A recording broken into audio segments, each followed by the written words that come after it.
Hey everyone, it's Ben Hardy here, and in today's video, we're going to be talking about the insane value add on the car that I just recently purchased. This actually might be one of the best deals that I have ever put together for myself. A lot of you request that I dive a little bit deeper into this GT500 deal, so that's what we're going to do in today's video.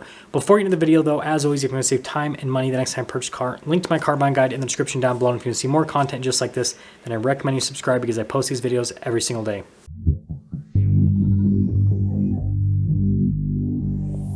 So if you didn't see the last video, I just purchased a brand new 2022 Shelby GT500. And if you want to see a review on that car, then just go look it up on the Ben Hardy channel. But I just quickly want to dive into why I purchased this car. So first off, resale value is going to be very strong with this car. Ford just discontinued it. Now, there are going to be a few more GT500s that are delivered to Ford dealers over the next few weeks and potentially the next month or two, but that's it.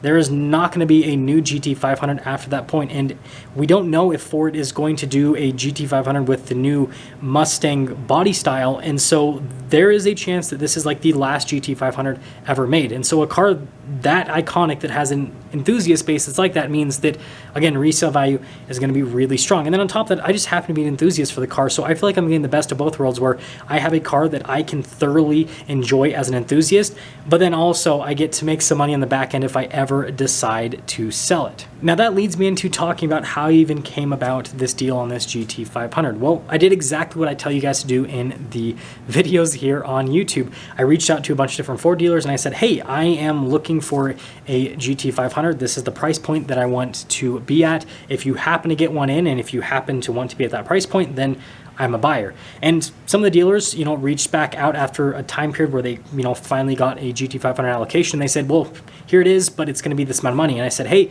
you know what? That's not where I want to be. So if you're willing to do it at this amount for some reason, then just reach back out to me. And well, surprise, surprise, most of the dealers didn't reach back out to me. However, one of the dealers that I happened to film for not only got a GT500, but they were willing to sell it at the price range that I wanted to be at because, well, they didn't have a buyer lined up for this car. And, well, I happen to have purchased like 5 other vehicles from them in the past. And like I've said in videos prior, if you purchase several vehicles from a dealer, they are more likely to help you out in the future. And so they're like, you know what, we understand this is what you are looking for. And so, yeah, we will make you a deal on this car. And that's exactly what happened. So I guess what I'm trying to say here is if you are patient, then your patience will eventually be rewarded. Now, obviously, that's not always the case because sometimes you might happen to offer a deal that just doesn't make sense for any dealer ever. And so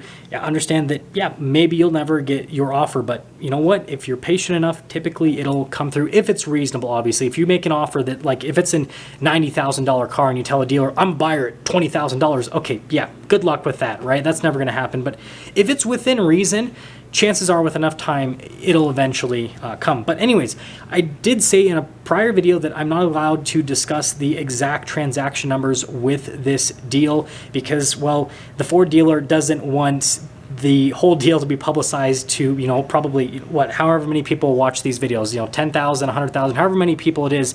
Again, like I've said in several videos, dealers will give you deals, but they don't want the rest of the public to know about that, and that stands for this. But I did find kind of a loophole to kind of discuss, about what I paid that'll give you guys a really good idea. So the GT500 that I purchased has a sticker price of just over $80,000. It's a regular GT500. It's not a track pack.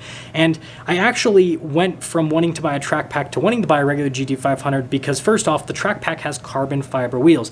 If you damage one of those wheels, it's like $5,000 or $6,000 to replace. Now, obviously, I could do aftermarket wheels, but the track pack is already like $20,000 more than a regular GT500. And then if I bought aftermarket wheels, we're talking about spending, another $2,000, $3,000 on wheels. And so then, the cost just goes up. But the other big thing is the track pack GT500s don't actually have great resale value when you compare it to a regular GT500.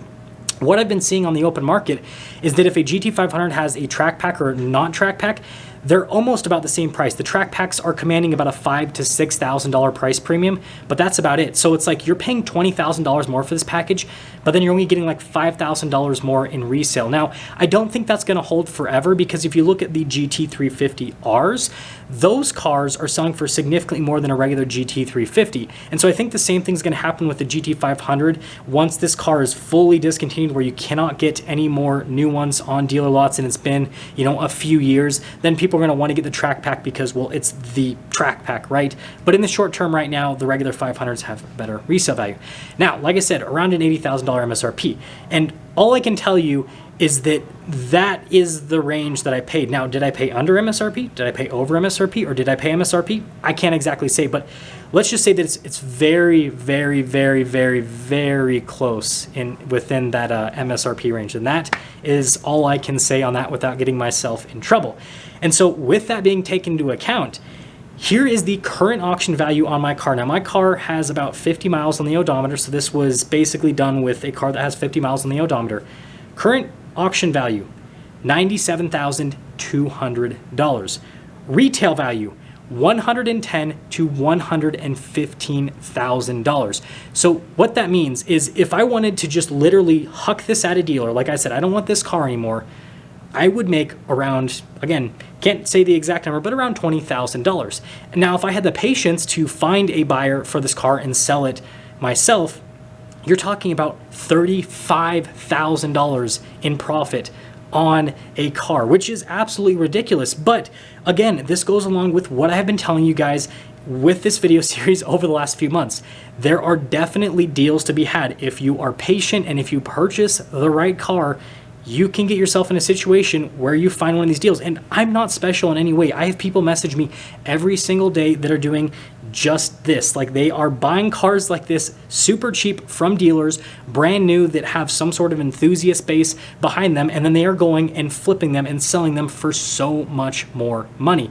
But with that being said, I don't plan on flipping this car because, well, I happen to have the main YouTube channel. I'm going to make a bunch of content on this car, and even though I put myself in a situation where I don't lose money on cars, I'm not a car flipper at the end of the day. I am a YouTuber, but I still like to talk about this stuff because it, you know, kind of gives people the opportunity to build the knowledge to be able to do something similar like this for themselves. Now, at this point, you might be wondering, why the heck would a dealer sell you a car for somewhere around that rough range if they could sell it for significantly more at auction? And it comes down to a number of factors. First off, I purchased like 5 vehicles from that dealer in the last couple of years, and so I'm a good customer. And on top of that, I service my vehicles with that dealer, and so I'm a good customer on that front as well. And then it also comes down to the fact that this was a brand new car, and that is very important.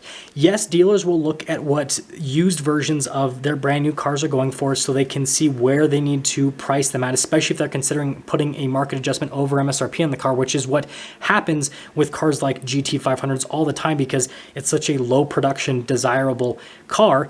But at the same time, new cars have a lot of stuff attached to it. First off, they don't want to sit on that car. They want to sell that car as fast as possible, because if it was a used car, if it's sat in their lot for quite some time, yeah, it's going to cost them a little bit of money in interest, but that's about it. Whereas with a new car, not only will it cost a dealer interest to have it on their lot, but it'll make them look bad to their manufacturer because it shows that they're not having a fast turnover rate with their inventory. So they're actually going to be more willing to wheel and deal on a new car than on a used car with specialty vehicles like the GT500. And then on top of that, this car has a survey attached to it because it's a new car. And so the dealer obviously is going to want to make sure that the customer is happy with their purchase on that car. And the way to make a customer happy is by obviously giving them a better deal. And so had I went and purchased a used version of this GT500, I would have paid significantly more than what I paid for this one brand new. And it comes down to those reasons and then the ones I mentioned earlier in the video. So how can you use this information to help you out as a buyer? First off, I want to mention cars are not investments, or at least I don't see them as investments. The average car depreciates at a pretty rapid rate every single year, especially if you buy it brand new. However, if you buy the right car at the right time and sell that right car at the right time, then yes, you can make money, and sometimes you can make a massive amount of money. And again, I don't see this as something that you would ever want to do full time, but I think it's something that's very exciting because it means that if you're a car enthusiast like me, then you can buy those right cars at the right time and sell them at the right time, and basically pay for your hobby. And that's what I've been doing for the last few years, because at this point I have this whole like car hobby paying for itself so that I don't have to use my earned income to pay for vehicles. And I think that frustrates a lot of people, because again, the average person loses tons of money on a car, and that's not exciting whatsoever. And so I get how people could be frustrated with this, but if you have the proper knowledge, if you have the patience, if you do everything right, then you can do that too. But I do want to kind of close things off with, I'm not trying to sell you guys on anything. Like, there's nothing that you guys need to buy at the end of this video, because usually like after someone says something like that, they're like, hey, now go and buy this and that and that. No, there's nothing that I want you guys to buy. I just want you guys to know that yes, it's possible, and I do it and other people do it. And so just, take the time, educate yourself, and over time, you could also be in a situation where you're able to, buy GT500s, drive them, have fun with them, and then go and make some money when you sell it.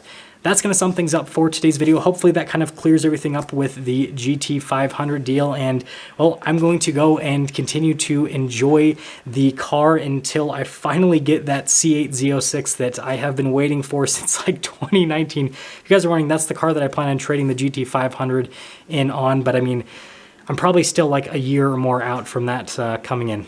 See you guys.